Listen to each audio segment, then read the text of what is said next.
Page 70. Exercise 5.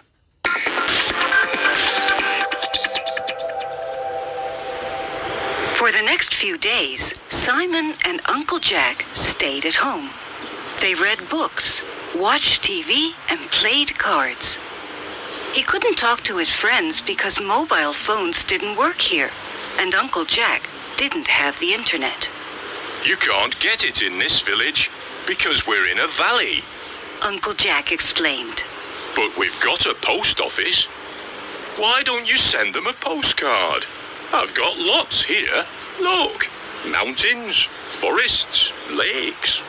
You can tell them how beautiful the scenery is. Thought Simon.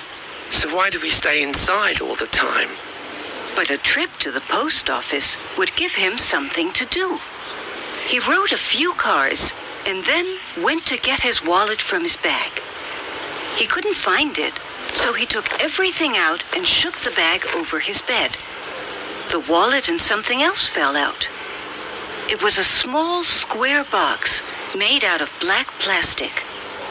Simon picked it up and looked at it. He had no idea what it was. He ran downstairs but couldn't see Uncle Jack anywhere. I'll ask him later, he thought, and ran out of the house. The post office was in the village shop, and Simon was the only customer. The lady behind the counter looked at him and said, You know, you could send your friends an email next time. There's a computer there, at the back of the shop. It's £1 for 20 minutes. Really? said Simon. That's strange. My Uncle Jack said...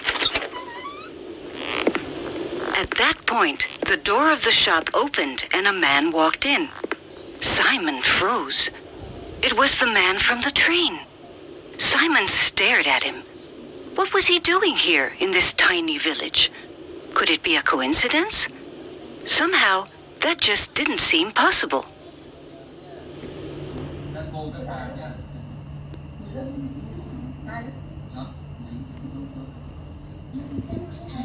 Page 71. Exercise 6.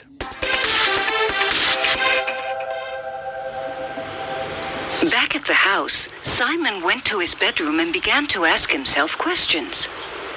Why did his Uncle Jack live here so far from anywhere? Why did he hate leaving the house so much? Why did he lie about the internet? And what about the man on the train and the little black box in his backpack? Simon picked up the black box and went downstairs to find Uncle Jack. He wasn't in the living room, so Simon went to check the kitchen. That was also empty, but Simon noticed that between two cupboards, there was a small door.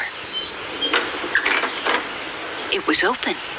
On the other side of the door were some stairs. Simon climbed down. At the bottom was another door. Simon pushed it, and it opened. Inside was Uncle Jack. He was wearing headphones and talking into a microphone. And in front of him was a very large computer screen. Simon felt really angry now. Uncle Jack? What is going on? Uncle Jack jumped up. Simon, what are you doing down here? This is private. Then he saw the black box in Simon's hand. Give me that, he said. Where did you get it? It was in my bag. I don't know how it got there, but there was a man on the train, and I just saw him again in the village. Uncle Jack sat down and closed his eyes for a moment. Okay, Simon, listen carefully.